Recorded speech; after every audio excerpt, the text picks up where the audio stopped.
The Atlanta Braves are starting their trade deadline preparations by giving Owen Murphy a start on Saturday. Let's talk about it.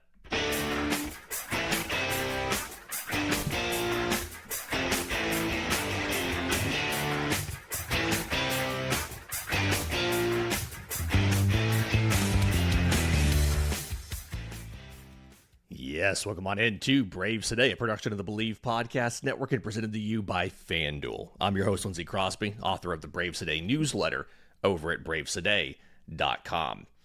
I want to talk about the Texas Rangers. We'll face them for the first time this season, starting tonight in Truist Park for 3. I want to talk about the New York Mets deciding to sell almost everything. Not everybody, but almost everybody's available, and what that means for Atlanta, and are there any deals to potentially be had there, despite the fact that they're a division rival.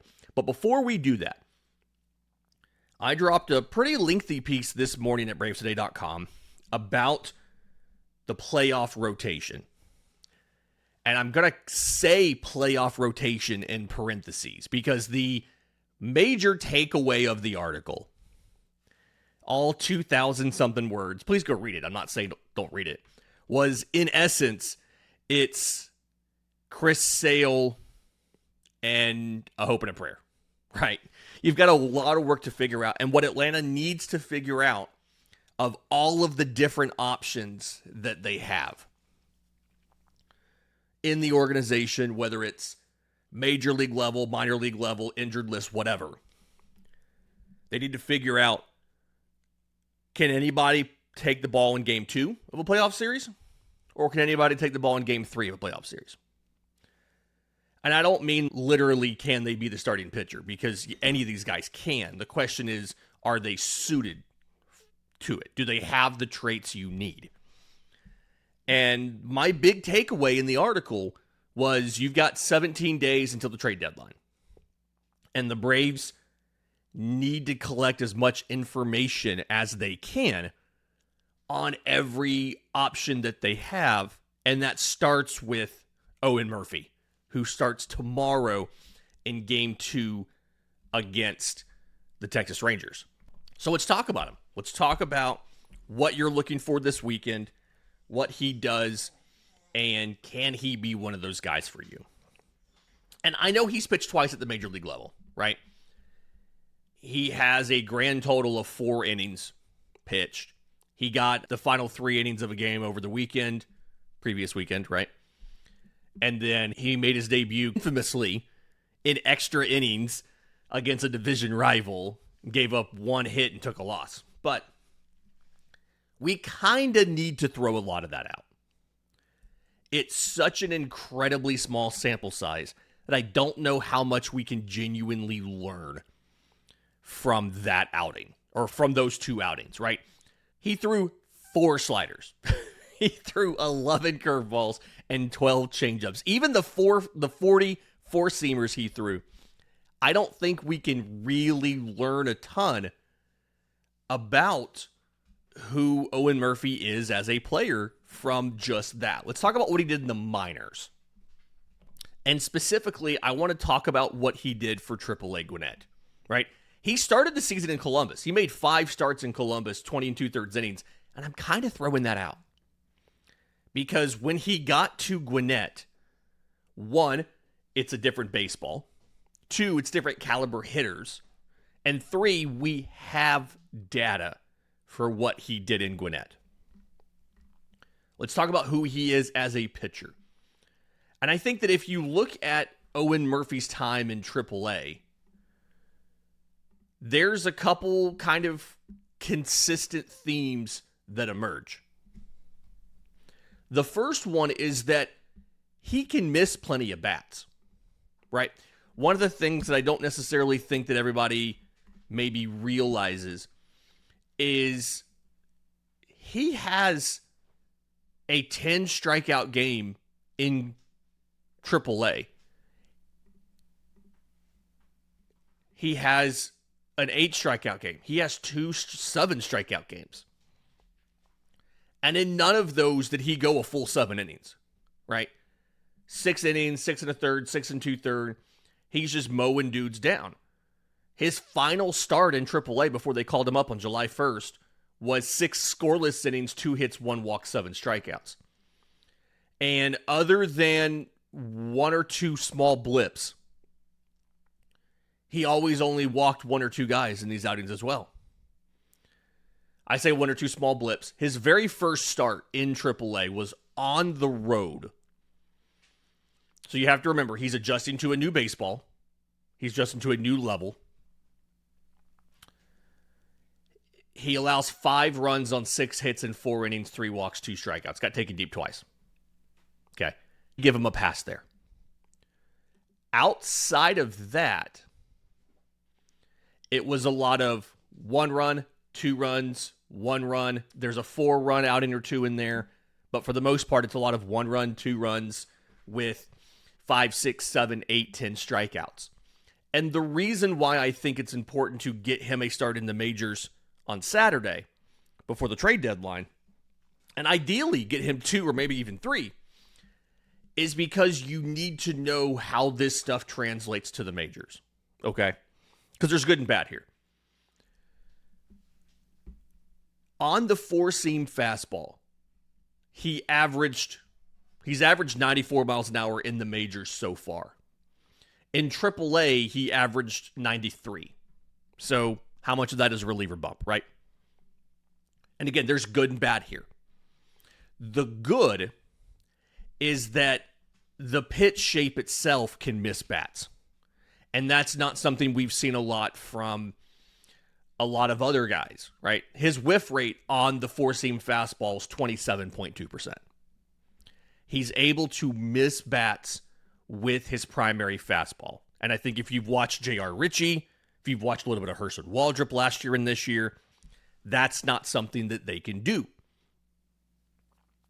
To go along with that, and let me back up here. Part of the reason why Murphy's been able to miss bats with that fastball has been the fantastic induced vertical break, the flat approach angle that it has. A lot of the pitch characteristics combine to give it, it's a different velocity band, right? He's in the low 90s.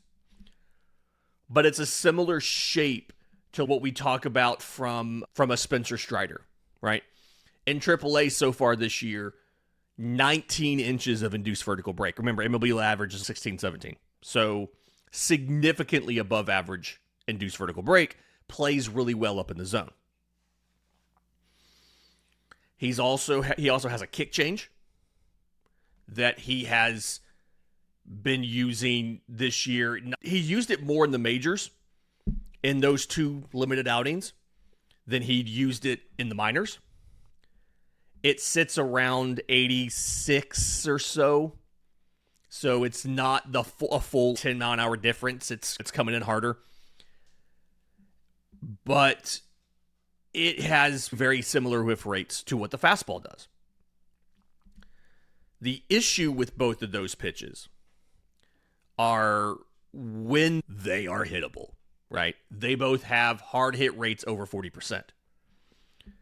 And when you look at some of the results in the minors off of those pitches, that's where you see some of the homer issues. 6 of his 8 home runs came off the 4-seamer. The other 2 homers came off the changeup.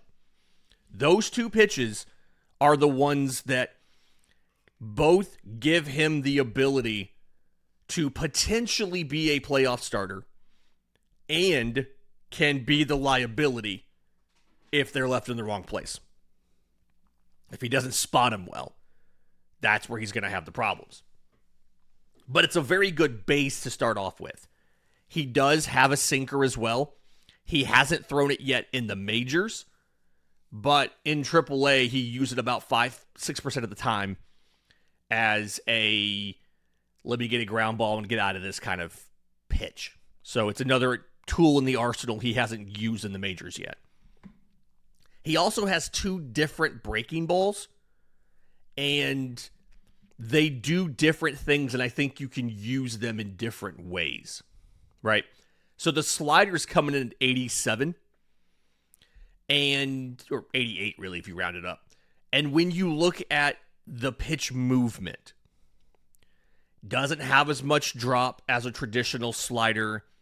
Kind of roughly the same on horizontal movement, but not as much drop. I really do think that you can treat that slider as you can use it almost similar to how you would use a cutter. Right? It's not dropping as much. It gives you that horizontal movement. It has better velo. If your fastball's 92 and you throw a cutter, your cutter commonly sits around 86, 87, 88. So it's sitting there with the same velocity as a cutter. And the movement profile is similar, less drop, is similar to that of a cutter. And so I think probably the best thing to do here is to use the curveball as the primary swing and miss pitch. Because it's a good curveball. Whiff rates on both the slider and the curveball over 30%. Curveball is right around 79 miles an hour. And I think that ultimately this kind of gives you a really interesting 3-pitch mix and a vertical game you can run. Fastball, slider, curveball. You've got the changeup off of that. You've got the sinker you can use as a change of pace on the changeup, right? It's going to be similar movement to these pitches, but about 10 inches less drop from the changeup to the sinker. And so, really interesting thing. The package is good. He can throw strikes. A lot of the things that you would want to see are here against AAA hitters. We need to see how they work against major leaguers. And again, all we have is a short sample of 4 innings. He struck out 4. He hasn't walked anybody. But he was able to get plenty of chase. They weren't missing the ball a ton. Not a lot of whiffs. But again, all very small sample sizes. So we need him to make the start on Saturday so we can get information. Because right now you're trying to fill a Game 2 slot and you're trying to fill a Game 3 slot. And I don't think at the moment we know who could do either one. So figuring out if Murphy can take one of those is a big deal. And again, a lot more details on this. I think over 2,000 words over at bravestoday.com this morning. In just a second, let's talk about the New York Mets.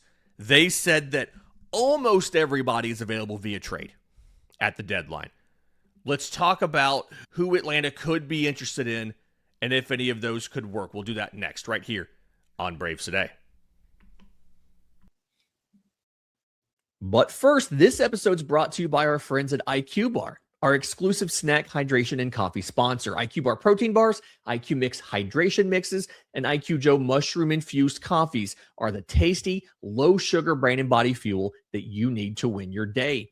The Ultimate Sampler Pack's a great way to try all of the IQ Bar products and flavors. You get 9 IQ bars, 8 IQ Mix sticks, and 4 IQ Joe sticks. And all IQ Bar products are clean label certified and entirely free from gluten, dairy, soy, GMOs, and artificial ingredients. With over 20,000 5-star reviews and counting, more people than ever are fueling their busy lifestyles with IQ Bar's brain and body boosting bars, hydration mixes, and mushroom-infused coffees. And the Ultimate Sampler Pack includes all 3. Right now, IQ Bar is offering Braves Today listeners 20% off of all IQ Bar products, including the Ultimate Sampler Pack, plus free shipping. To get your 20% off, text MLB to 64,000. That's MLB to 64000. That's MLB to 64,000. Message and data rates may apply. See terms for details.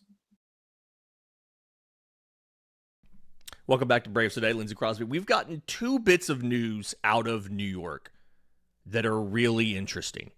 The first one is that the New York Mets are willing to make deals with some surprising teams. And we didn't get names.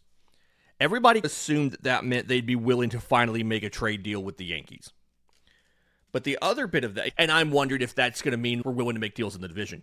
The other part of that is that they were willing to listen to offers on almost the entire roster. And the list of guys that they do not want to talk about, 5 5 guys. They don't want to have conversations about Juan Soto.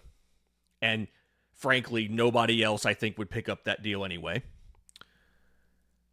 Outfielders Carson Bench and A.J. Ewing, who both debuted this year. They're controllable for 5 more seasons after this one. I actually think they may be 6 years for one of them based on when he debuted. I think Ewing debuted early enough or late enough where they could have 6 years of control after this.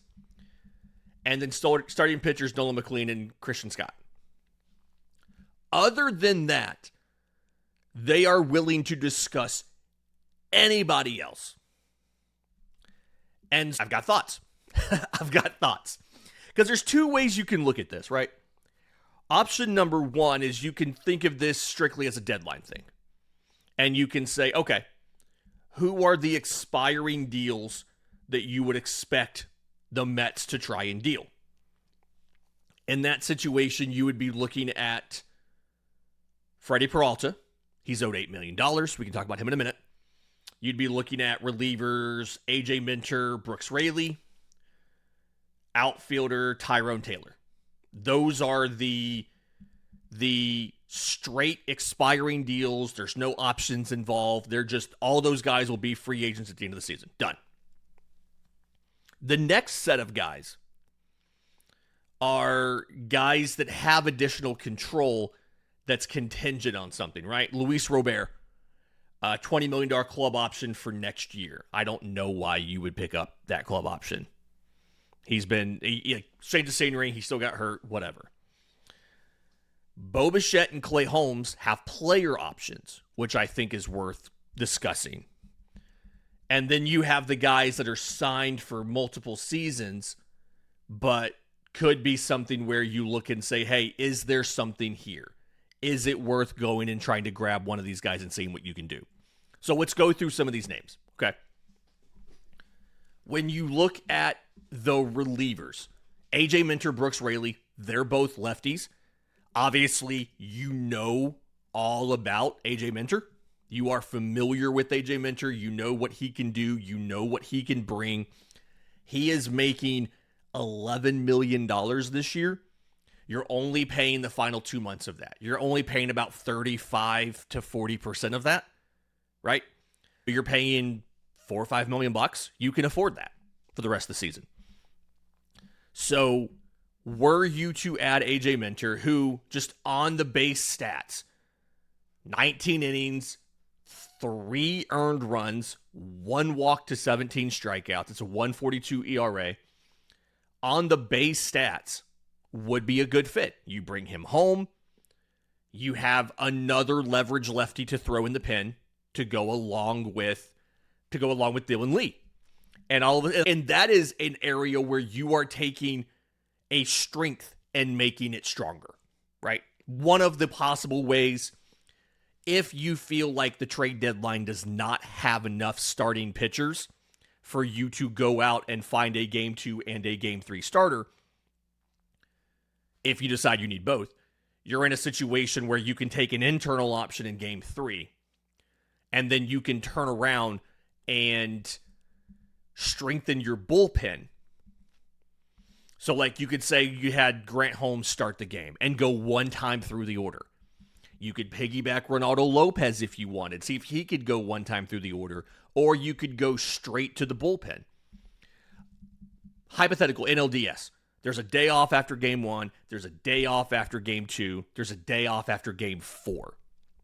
So if you run a bullpen game in game 3, you're bringing those guys back on a back-to-back for game 4, but that's not anything out of the ordinary. All of the guys except for Didier Fuentes have done that plenty this season and know how to do that, right? So that's an option there with A.J. Minter. Brooks Raley is in a similar situation, right? 2.02 ERA, 35 2/3 innings, 37 strikeouts, 8 runs allowed, two home runs, which I think is the big deal there. A.J. Minter's given up 2 home runs in 19 innings. Brooks Raley's given up 2 home runs in 35 2/3. Both these guys have a fielding independent pitching, like a run worse than what they have for ERA, which you'll see discrepancies like that with relievers. You just will. That's just how it works. Devin Williams has a FIP, an ERA and a half, a run and a half under his ERA. Smaller sample sizes, things like this are more common. But you could theoretically make one of those deals for one of those guys, right? Again, Freddy Peralta. He's not had the season that he's wanted to have. I think he's tied for the league lead in starts with 20. 104 to third innings. 4.66 ERA. FIP is 4.38. So it's not like Freddy Peralta's been a world beater. He's almost definitely not going to re-sign with you, which is part of the reason the Braves didn't make the trade for him in the offseason that they had agreed to in principle. But his expected ERA is 3.79. Like, his expected ERA is, quite honestly, in the same ballpark that it almost always has been.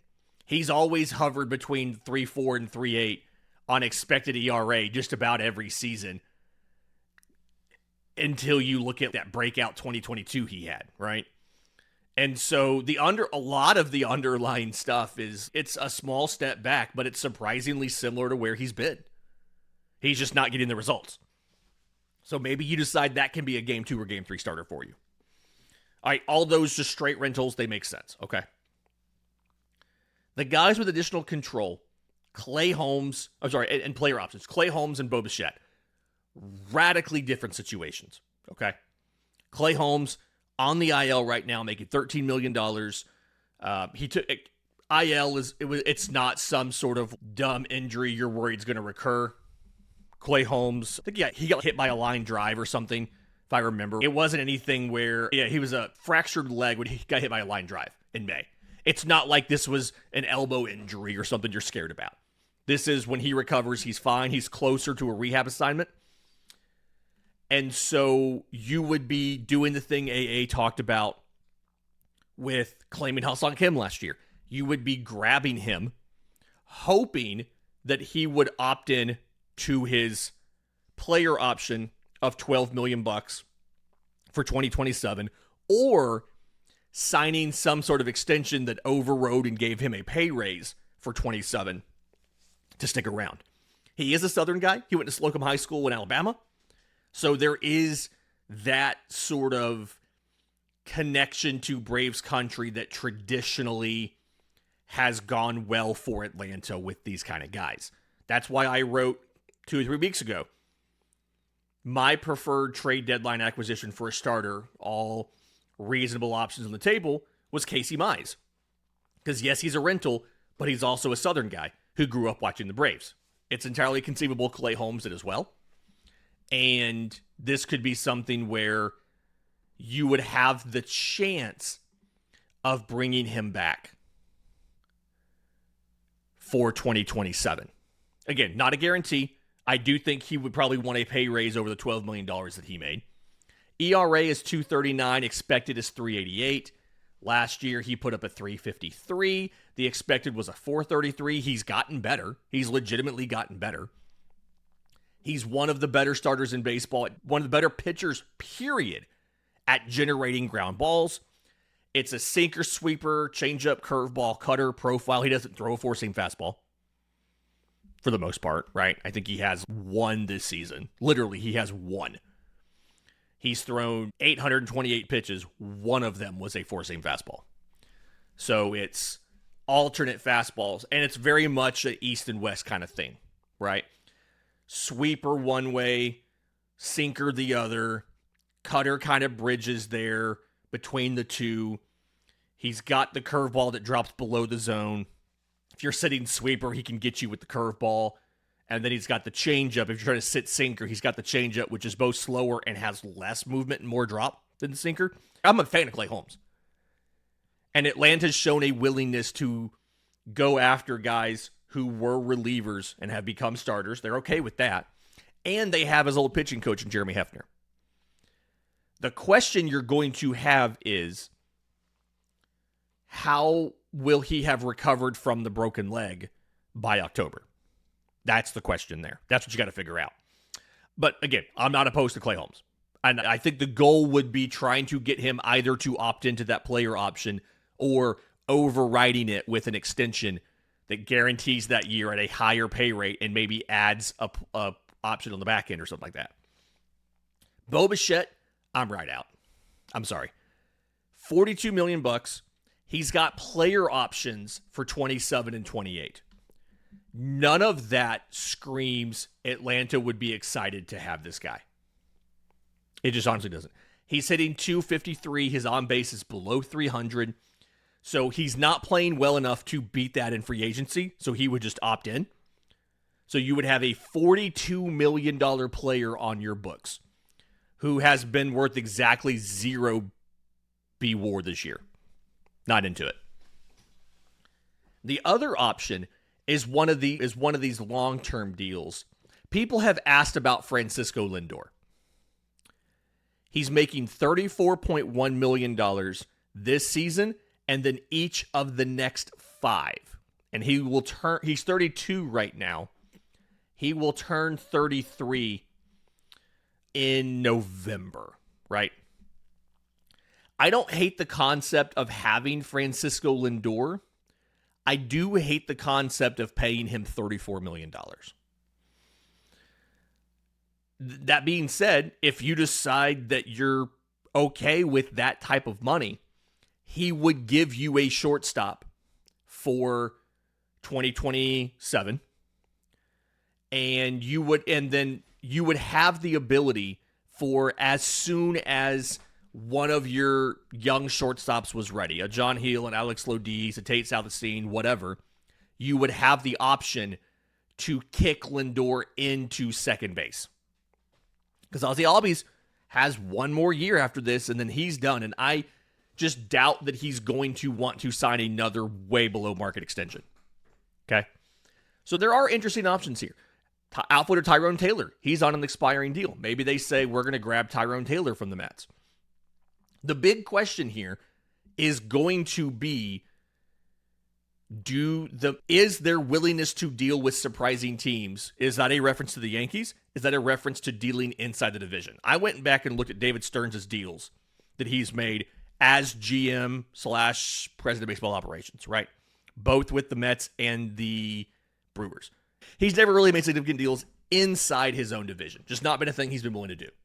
So that's going to be the question here. Is he willing to do that? Is he willing to make a deal in the East? And what does it cost you? Can you get out of that deal without having to give up an Eric Hartman, without having to give up a Cam Caminiti, right? Can you do it? Can you give up a guy like a Richie? Can you give up a guy that you're not afraid to have face you for the next 5-6 seasons? That's the big question here. We'll see what the deals take as they start to happen.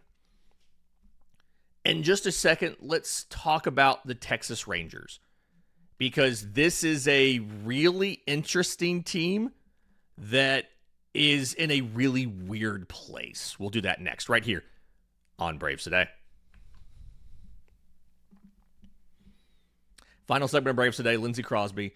Let's talk about the Rangers. They are 49 and 47. They are in first place in the American League West. This division has been a nightmare, right? A lot of back and forth. They're a game and a half up on Seattle. I think that was different last week. That's how quickly this has been moving around and how quickly this has been changing. But as of right now, they are first place. They are a game and a half up. They are 2 games above 500.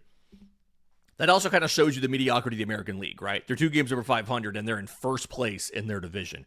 51% odds to make the postseason. We don't know who the starter will be on Sunday. Today, it's Chris Sale versus Cal Quantrill, which is as much of a punt game as you can possibly imagine for the Rangers, throwing Cal Quantrill out there. Mackenzie Gore versus Owen Murphy on Saturday. And then again, we're waiting to find out on Sunday. Jacob deGrom lines up for that start, but they very specifically have not announced who the starter will be for that game. They've had some issues with deGrom and his health.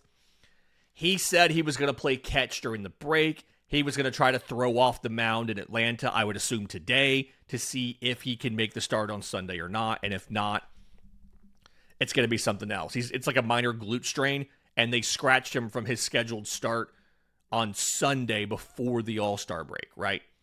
So we're still trying to see what happens here. But This team is in a really interesting place. Corey Seager's not available. Catcher Danny Jansen's not available. Things have been so bad for the Texas Rangers this season as far as injuries, right? They had Wyatt Langford out for a while. They had Evan Carter out for a while. Things have been so bad that they actually gave 7 games of playing time to Jared Kelenic, if that tells you anything about how bad things have been for the Texas Rangers. On the season, they're below average in runs. 399, it's 4.16 runs per game. League average is 4.5. The Pirates actually lead baseball. Pirates and Nationals are tied at 5.3 runs per game. So you can see Rangers are a bottom 10 offense. I think they're 8th worst, so they're 23rd in runs scored. When you look at it from a home run perspective, they're just below average on home runs.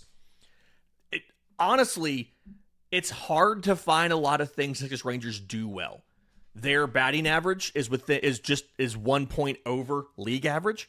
Their on base is 1 point over league average. Their slugging is 3 points below league average.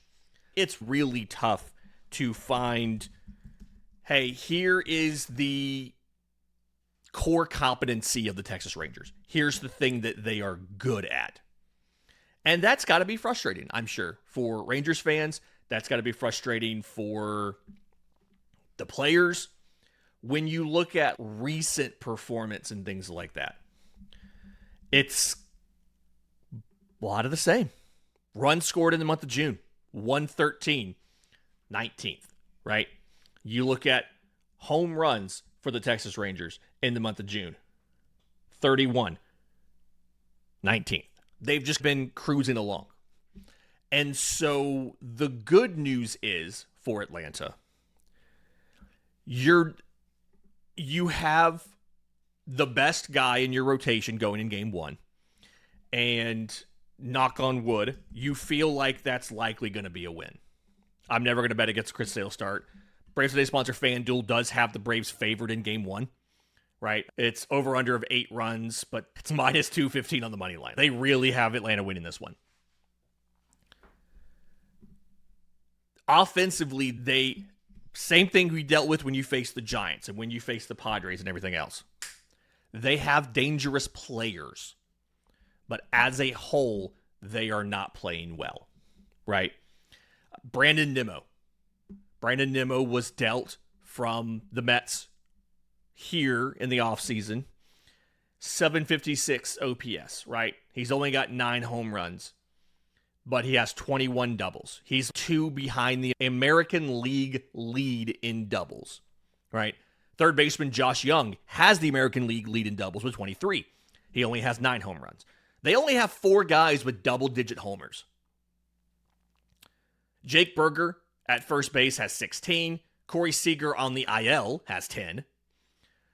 Jock Peterson has 15, and utility man Ezekiel Duran has 10. Everybody else is in single digits for homers. And so that should give you an idea of what the Braves are looking at offensively this weekend. When you look at the bullpen, I frankly don't think the bullpen is that good either. If you do this off of, say, ERA, okay, the Rangers bullpen is 13th. The ERA is at even 4. But they have one of the high, they have a whip that's not great. 1.29. They're allowing opposing hitters to hit 247 this year. By comparison, Atlanta's whip leads baseball for the pen at 112. Atlanta's average allowed of 215 is second best in baseball. And Atlanta's bullpen ERA as a whole of 3.06 is best in baseball. And I like the strength of Atlanta's back 4 a lot more than the strength of this back 4, right? Jacob Latz, lefty closer, something to keep in mind there. Lefty closer, we're not used to seeing a lot of those. Peyton Gray, setup man. Cole Winn, setup man. They're both righties. they're all a little bit shaky at times. Gray's ERA on the season is over 3. Wins is 270. Lat's is 222. Now, the issue here is for relievers, one bad outing can screw up your whole thing, right? One bad outing can just ruin your entire ERA for the season. You just have to pitch your way through it and try to salvage your stats by the end of the year. But the point is, the bullpen's not much of a threat. The lineup, while individually has players that can be really good, is not much of a threat on the whole. And they've been dealing with a lot of injuries. Nicky Lopez, Braves legend Nicky Lopez, is the starting shortstop right now for the Texas Rangers. If that tells you anything about the way things are going in Texas. And yet, they are a first-place team. And that's what's really frustrating from the perspective of the trade deadline we just discussed. Because they're not good, and they're a first-place team. So even this team, who has guys that you could see them trying to sell, isn't going to be selling unless they collapse in the next 3 weeks. They've got a couple expiring deals. Jacob Junis, Kyle Higashioka, Jock Peterson, they all have mutual options. Those never get picked up. Chris Martin, the reliever. Jalen Beeks, Jordan Montgomery, Tyler Alexander, they're all expirings. I don't know if you really want any of those guys, but there you go. They have guys who could get moved. They have big dollar deals. Jacob deGrom has one more year on his deal left at $37 million. After this, you could see them trying to move him, but they're contending. They're in first place. They're not going to get rid of any of these guys, and that's the problem, right? We'll go more into detail on those matchups every afternoon with the scouting report. Reminder, it's both a newsletter, it's both an article and a live stream once lineups are announced. For a 7 o'clock game, these are all 7 o'clock games, the lineups usually come out around 3 o'clock or so. If you subscribe to Braves Today on YouTube and turn on notifications, you'll get a ping when we go live with that episode. I break down the lineup, scouting report on the pitchers. Here's what they throw. Here's how they use it versus lefties versus righties. Bullpen status for both teams. Obviously, today's bullpen status is going to be very simple. They're all available for the most part because they've all had a bunch of days off, minus guys who were in the All-Star break, right? Rizal Iglesias did throw on Tuesday night for the All-Star game, but for the most part, these guys are all available. So that part won't be super helpful. But outside of that, it's very much to me, a useful thing to have so that you can see what to expect in the upcoming game, right? How they do against lefties or righties and any peculiarities, recent performance, weather, all that kind of stuff. So stay tuned for that. But that'll do it for Braves Today for Friday, July 17th. Please like the video. Please subscribe. We'll see you next time on Braves Today.